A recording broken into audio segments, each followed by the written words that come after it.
नमस्कार दोस्तों, आशा है कि आप सभी अच्छे होंगे। आज हम आपके समक्ष 29 प्रश्नों की सीरीज लेकर उपस्थित हैं। आज का मेरा पहला प्रश्न है, पिंडलियों में दर्द से पीड़ित आपके पास आने वाले रोगी को 62 से 200 फीट तक चलना पड़ता है। इस मरीज के पास है, यह कौन से तनाव होगा? तो एक बछड़ा तनाव होगा, एक काफ मसल्स का तनाव होगा।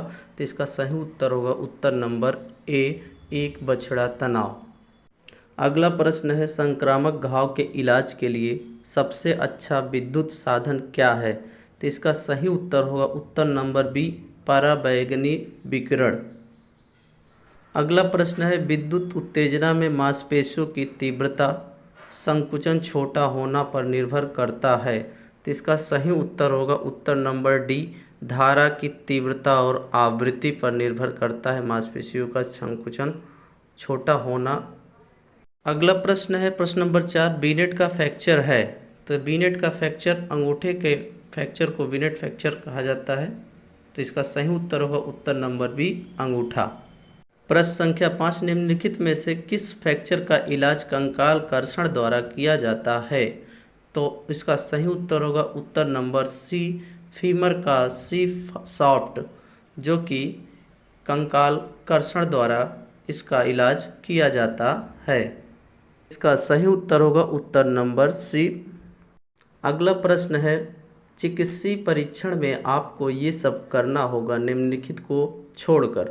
तो केवल रोगी की शिकायतों के क्षेत्रों पर ध्यान केंद्रित करें, इसको छोड़कर बाकी सभी चीज़ों को ध्यान में रखना होगा। तो इसका सही उत्तर होगा उत्तर नंबर सी।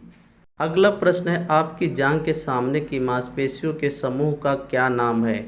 अर्थात ग्रुप्स ऑफ थाई मसल्स का नाम क्या है? तो इसका सही उत्तर होगा उत्तर नंबर ए, क्वाड्रिसेप्स। क्वाड्रिसेप्स को ग्रुप ऑफ थाई मसल्स कहा जाता है। प्रश्न संख्या 9, सामान्य क्रिया क्षमता अर्थात एक्शन पोटेंशियल क्या है? तो इसका सही उत्तर होगा 60 से 90 एम वोल्ट को सामान्य क्रिया क्षमता कहा जाता है। तो इसका सही उत्तर होगा उत्तर नंबर बी, 60 से 90 एम वोल्ट। प्रश्न संख्या 10, यदि आप चोट से पीड़ित एक उच्च स्तरीय एथलीट हैं तो आपको किस फिजियो क्लिनिक की तलाश करनी चाहिए?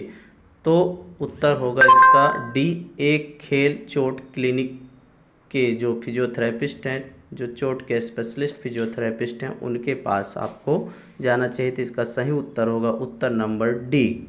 प्रश्न संख्या 11, फिजियो बनने के लिए आपको क्या करना होगा? तो इसका सही उत्तर होगा उत्तर नंबर ए, प्रासंगिक पाठ्यक्रम और योग्यताएं पूरी करनी होगी। अगर आपको फिजियो बनना है तो संबंधित पाठ्यक्रम की योग्यता को आपको पूरा करना होगा। तो इसका सही उत्तर होगा उत्तर नंबर ए, प्रासंगिक पाठ्यक्रम और योग्यताएं पूरी करें। प्रश्न संख्या 12, फिजियोथेरेपिस्ट बनने का कोर्स कितने समय का होता है? तो फिजियोथेरेपिस्ट बनने का कोर्स 3 वर्ष का होता है। तो इसका सही उत्तर होगा उत्तर नंबर बी, 3 वर्ष। प्रश्न संख्या 13, गोल्फ में निम्नलिखित में से कौन सी चोट आम नहीं है? तो इसका सही उत्तर होगा उत्तर नंबर डी, सीन स्प्लिंट्स चोट जो है गोल्फ में ये प्रमुख चोटें नहीं हैं। तो इसका सही उत्तर होगा उत्तर नंबर डी।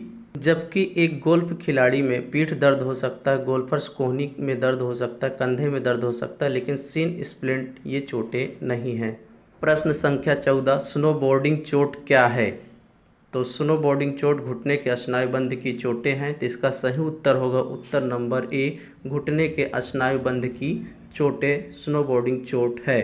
प्रश्न संख्या 15, किस प्रकार की स्थिति वाले मरीज का इलाज फिजियोथेरेपिस्ट द्वारा किया जा सकता है? तो खेल चोट, पीठ दर्द चोट, गठिया रोग, इन सभी का इलाज एक फिजियोथेरेपिस्ट द्वारा किया जा सकता है। तो इसका सही उत्तर होगा उत्तर नंबर डी, उपरोक्त सभी। प्रश्न संख्या 16, इनमें से कौन सी आम रग्बी चोट नहीं है? तो रग्बी के खिलाड़ी में कौन सी आम चोटें नहीं है? तो इसका सही उत्तर होगा उत्तर नंबर सी, टेनिस एल्बो, ये रग्बी खिलाड़ी की चोट नहीं है। तो इसका सही उत्तर होगा उत्तर नंबर सी, टेनिस एल्बो। अगला प्रश्न है, इनमें से कौन सी सामान्य चलने वाली चोट है?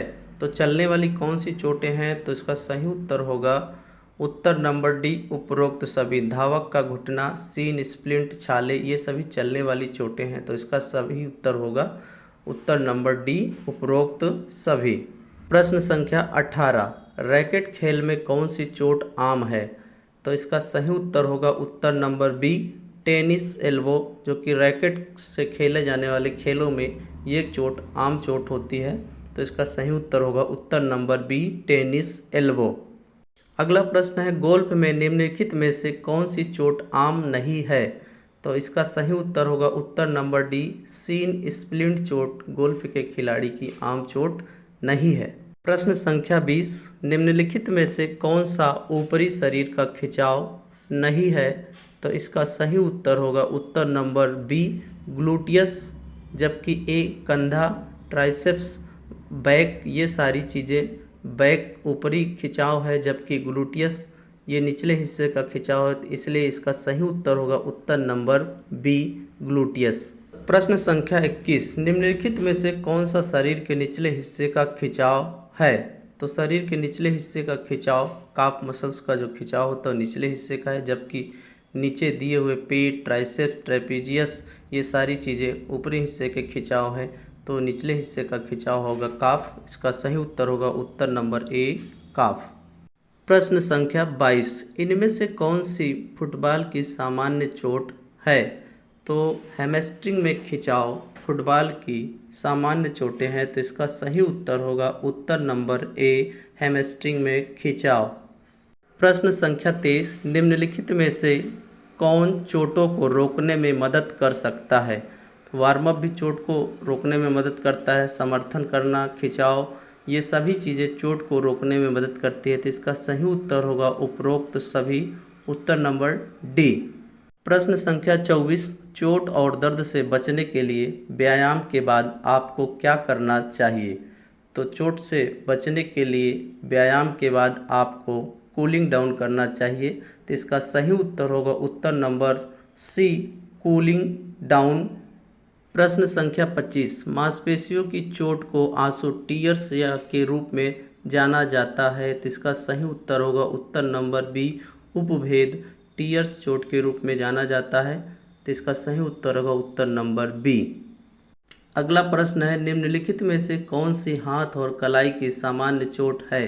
तो हाथ और कलाई की कौन सी सामान्य चोटें हैं? अंगूठे में मोच आ गई, ये कलाई की आम चोटें हैं, तो इसका सही उत्तर होगा उत्तर नंबर बी अंगूठे में मोच आ गई।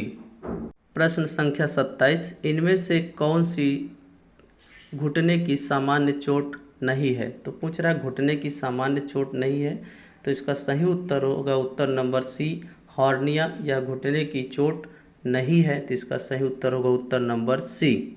अगला प्रश्न है, निचले पैर की चोटों में शामिल हो सकते हैं? तो सीन स्प्लिंट, बछड़ा तनाव, टूटा हुआ पैर, उपरोक्त सभी, तो इसका सही उत्तर होगा उत्तर नंबर डी उपरोक्त सभी निचले पैर की चोटें हैं, तो इसलिए इसका उत्तर होगा उत्तर नंबर डी। अगला प्रश्न है प्रश्न संख्या 29, यदि आप सुबह उठते हैं और आपकी गर्दन में दर्द होता है तो आपको क्या होने की संभावना है? तो इसका सही उत्तर होगा उत्तर नंबर ए गर्दन में अकड़न। यदि आप सुबह सोकर उठते हैं तो गर्दन में अकड़न होने की संभावनाएं अधिक होती हैं, इसलिए इसका सही उत्तर होगा उत्तर नंबर ए।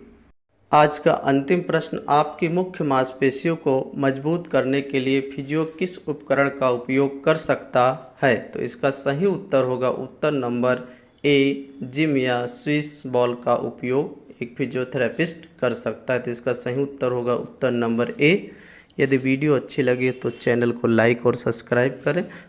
वीडियो को अंत तक देखने के लिए बहुत बहुत धन्यवाद।